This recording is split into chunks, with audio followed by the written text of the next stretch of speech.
To help you achieve the best results from the lessons on Frank's YouTube channel, Frank has developed a range of quality products, including the watercolor brush set, which has the 1.5 and 3/4 inch goat hairs and the number 3 rigger. Frank has also developed his own range of artist quality watercolor paints. These paints come in 12mm tubes and are the 8 colors Frank uses himself in his video tutorials. These products and many more can be viewed in detail at Frank's art store at simplypainting.com. If you prefer to order by phone, please use the following numbers.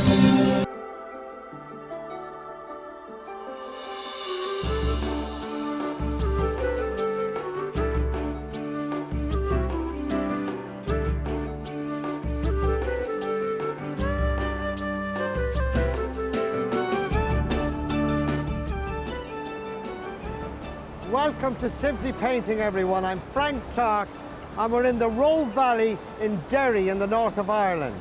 Behind me, as you can see, there's a bridge. Now, there's a great story about this bridge that I must tell you. First of all, it's called Dog's Leap Bridge, and the reason for that was that the legend has it that some hundreds of years ago here, the O'Cahan clan were being besieged, and they sent their faithful dog, an Irish wolfhound, for help, and he had to jump the river behind me here. So that's where we get the name Dog's Leap Bridge. Now, the bridge itself was built about 1840 and was built by the workers to help to feed them during the famine. Anyway, enough about all that. Why are we here? Well, of course, we're here to paint this wonderful bridge. And as you can see, it's pretty high up, so this time we're going to have to paint it in portrait, I imagine. So what I've done is I've taken a photograph. I'm going to head back to the studio now. You're going to join me there, and we're going to paint it together. So let's go.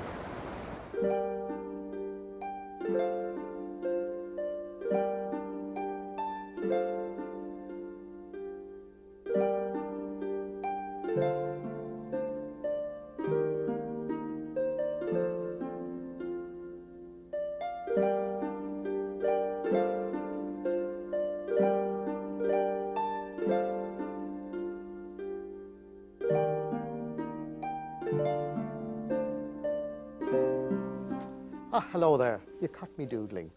Well, did you enjoy the story of the Dog's Leap Bridge? Interesting, wasn't it? And true.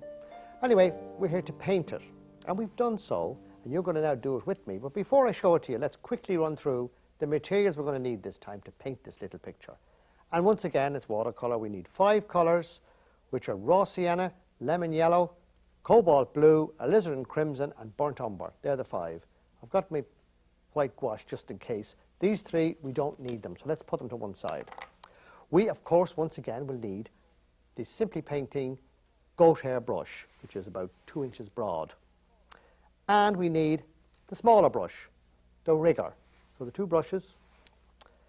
We need the palette or the tray to put the paints out on. We need our water.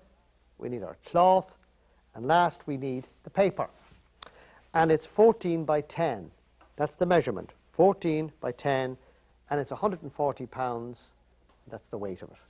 And this time we're painting in, guess what? Portrait, upright.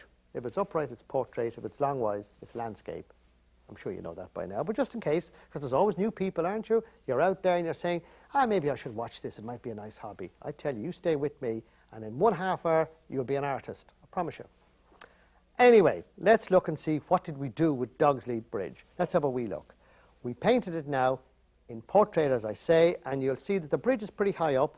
The river is running down, and it's only a small stream, although it was running very quickly when we were there.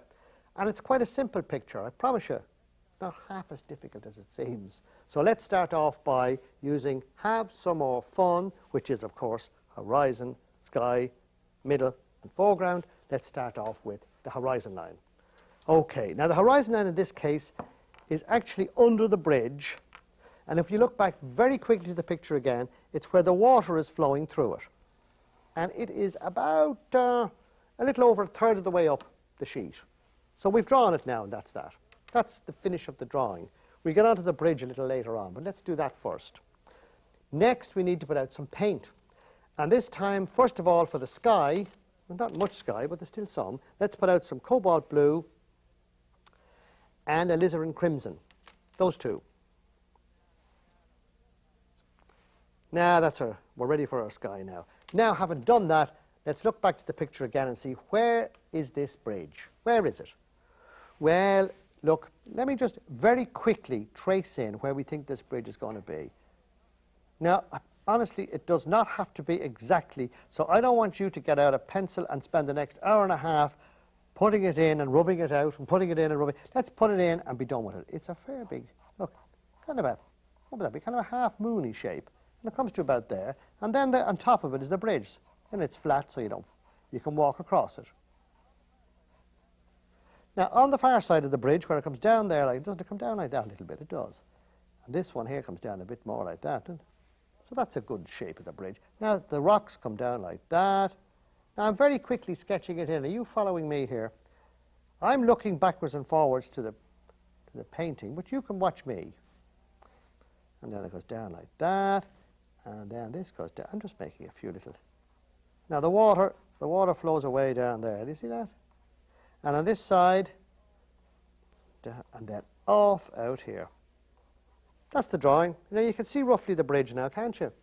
Now, underneath the bridge, if you look just again once more at the drawing, you see that underneath the bridge, there's a thick bit on the right-hand side. This is dark. That's to give the impression of depth. Do you understand what I mean by that? So I'm going to draw that in here. That's it. That's all the drawing. That's the hardest part done. We're finished now. Now we can get on to painting the picture. So first thing is water, brush into it.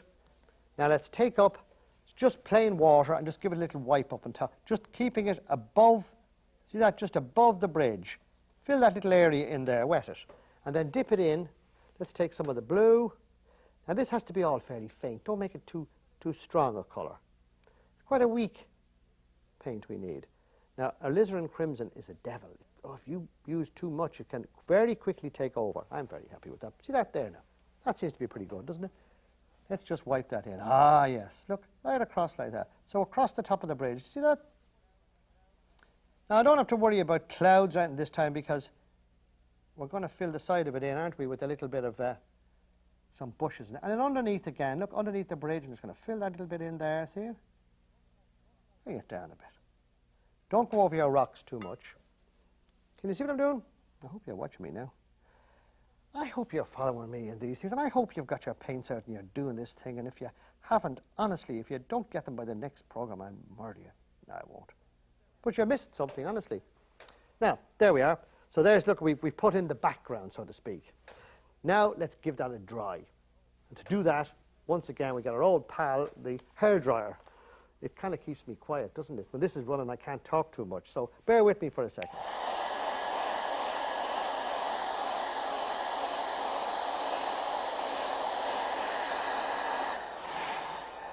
That's about it now. Ah, yes. We've got it. Now turn it off and hook it back up there again. Now let's look back at the picture again and see where we're going to go next. Well, I think our next move is now we're going to put in, do you see the trees on the right-hand side and on the left-hand side of the bridge? Let's do that next. So I keep into the big brush, and the colours we're going to need to add in one more colour. We're going to need some of the raw sienna. Now we don't need yellow yet. Those three will do us. Now let's put in some trees. So blue, a little bit of the red, so it's a little winey colour, and a little bit of the raw sienna. Mix all three together. You know, here's a tip for you about painting skies. And there's very little sky in this one, but in general, when you're painting skies, red, blue, and yellow, the three primary colours, that's what makes up most skies. Now, how are we getting on? Ah, yes. Now, if you're not happy with you can add in another bit of the. Remember I told you about practicing mixing colours. More important than anything, honestly. Now, there we are. That's that little bit. Now, don't go over the bridge, except down the side of it here. You see that there? That's where the bushes go. And out there a little bit. Now, don't worry about the tree trunks. We'll put them in a minute. You're saying, oh, he's forgotten the tree trunks. Well, we can put them in later.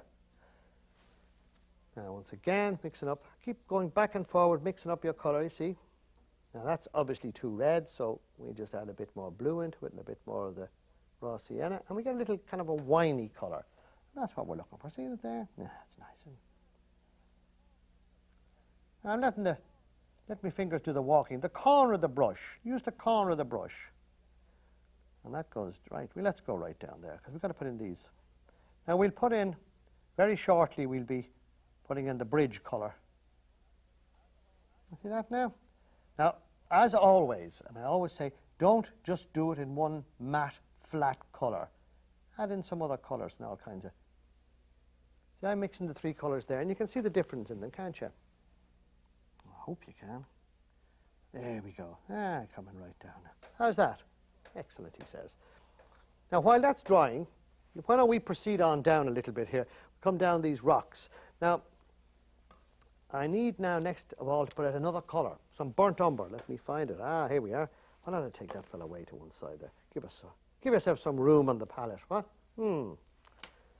Now, so now let's mix some of that, which is the blue, with some of the burnt umber, and we get, you'll see, we should be getting a nice browny, bluey colour. Right there. This will give us some of the rocky colour here. That colour, see down the rocks there. Now I'm coming on down. I go right by the horizon line because obviously, of course, you're going past that in this case. Now we're going to add in some other colour in a minute in there. Flat of the brush, look, right down, go right to the end. And we're going to add in some of the blue and the red now.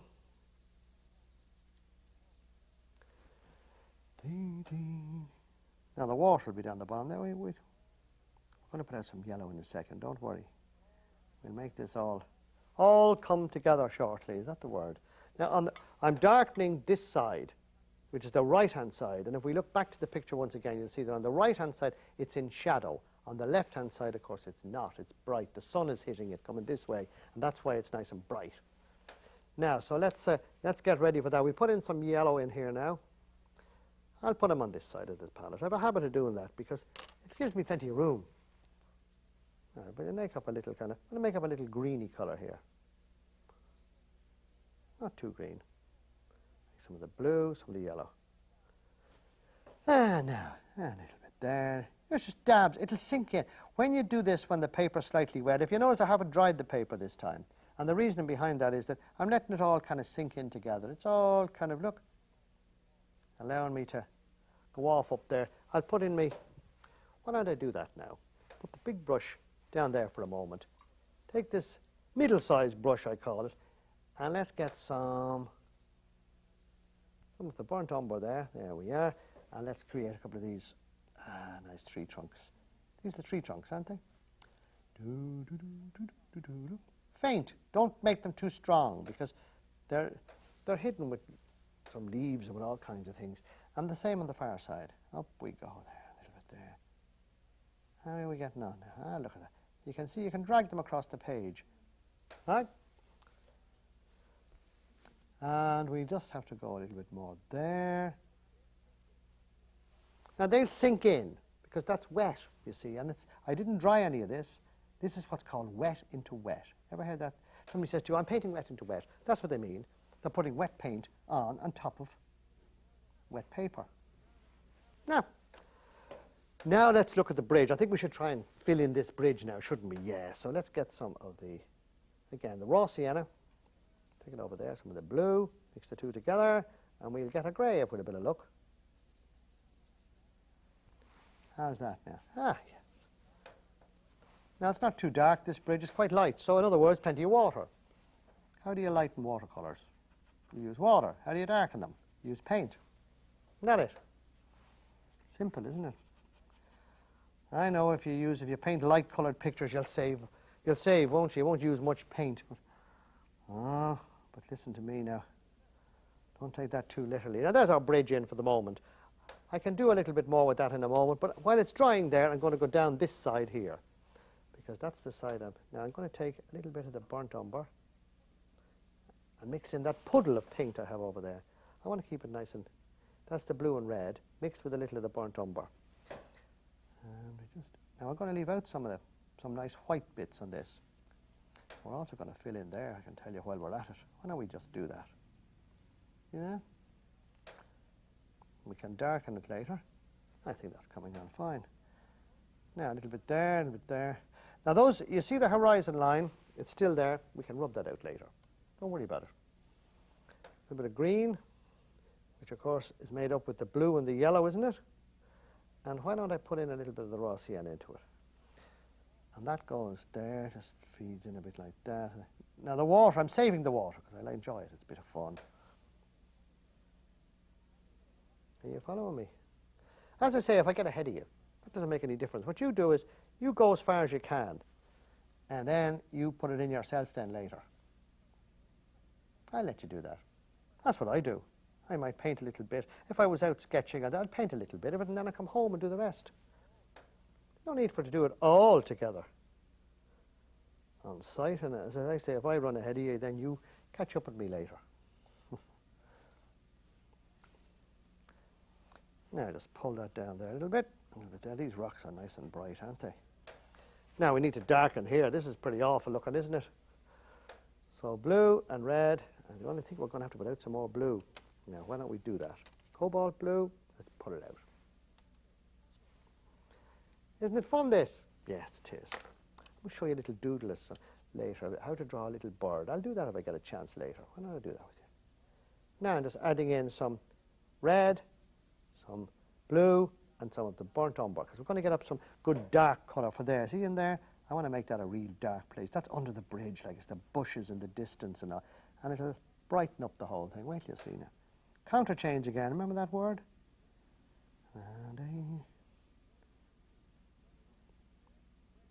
Now we can see we got way in the distance there under the trees. And then we put in a bit more there. And I think we're coming on fine. Come on, a little bit more down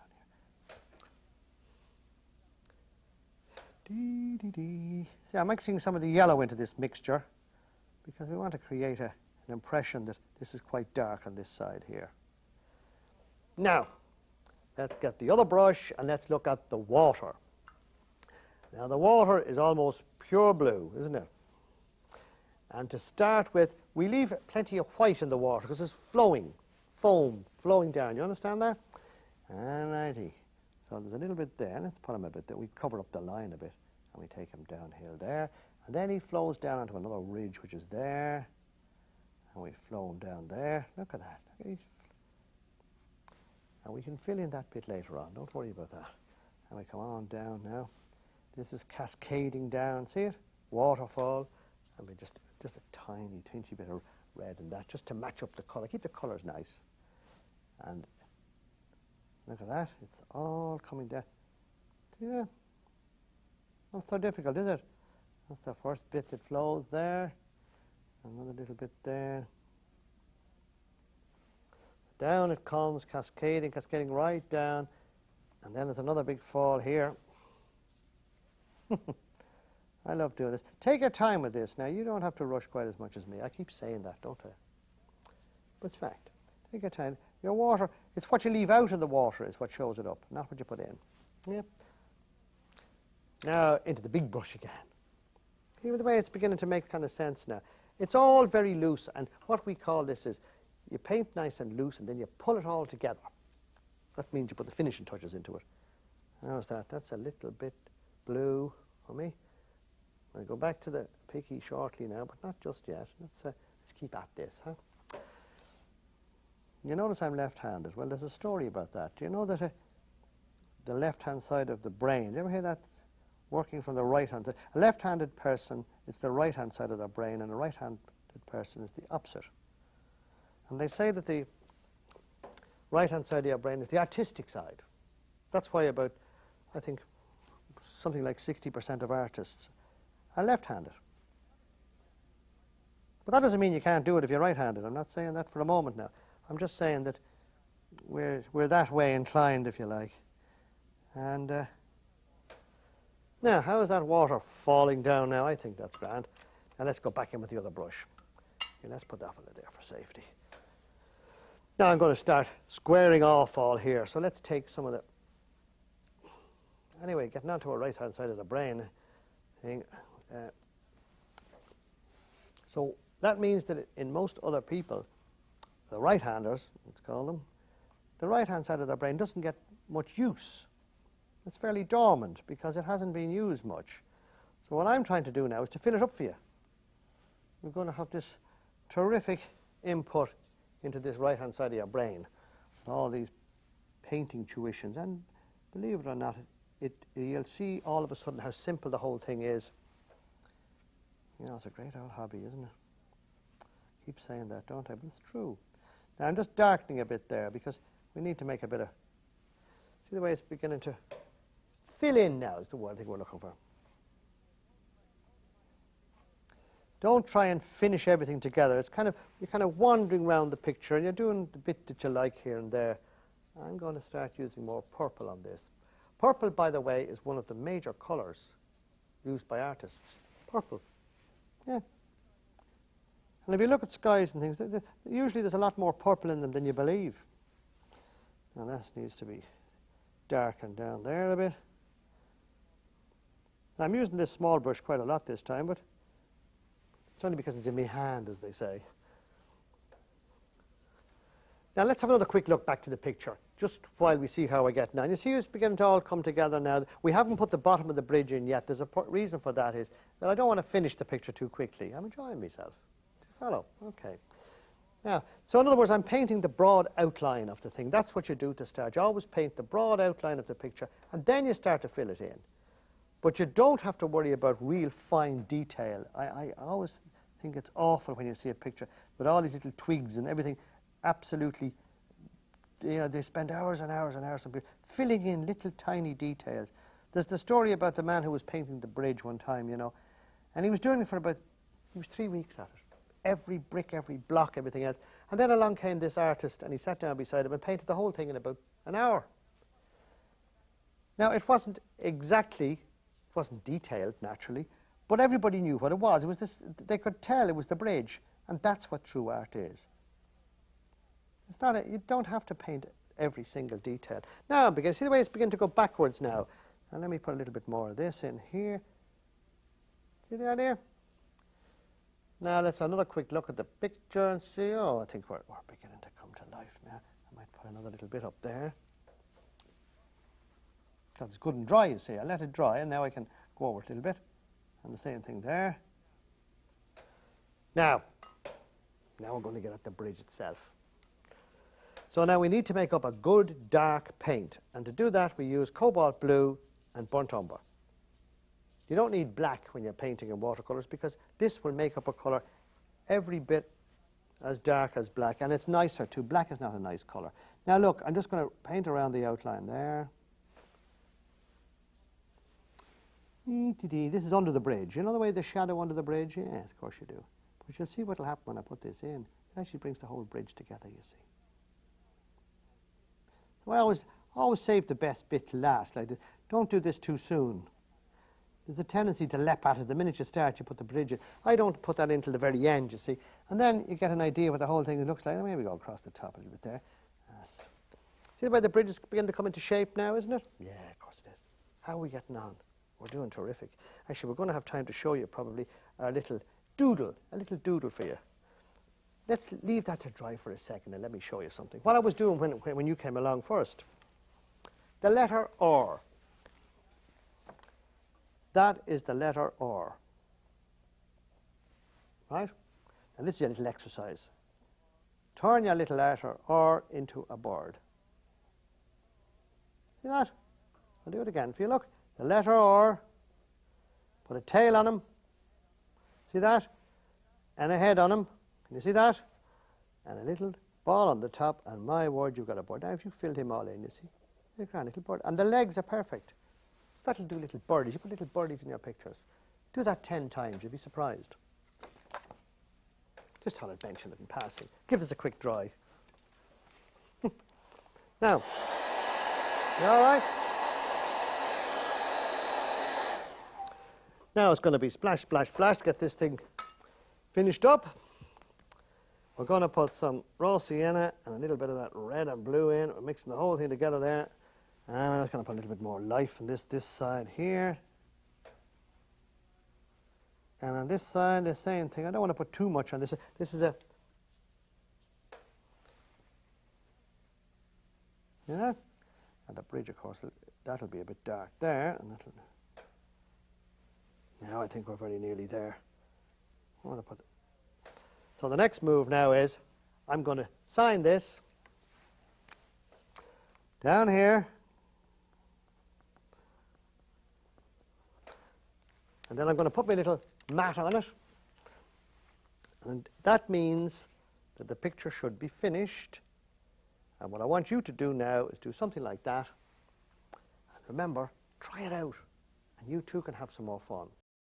To help you achieve the best results from the lessons on Frank's YouTube channel, Frank has developed a range of quality products, including the watercolor brush set, which has the 1.5 and 3/4 inch goat ears and the number 3 rigger. Frank has also developed his own range of artist quality watercolor paints. These paints come in 12mm tubes and are the 8 colours Frank uses himself in his video tutorials. These products and many more can be viewed in detail at Frank's art store at simplypainting.com. If you prefer to order by phone, please use the following numbers.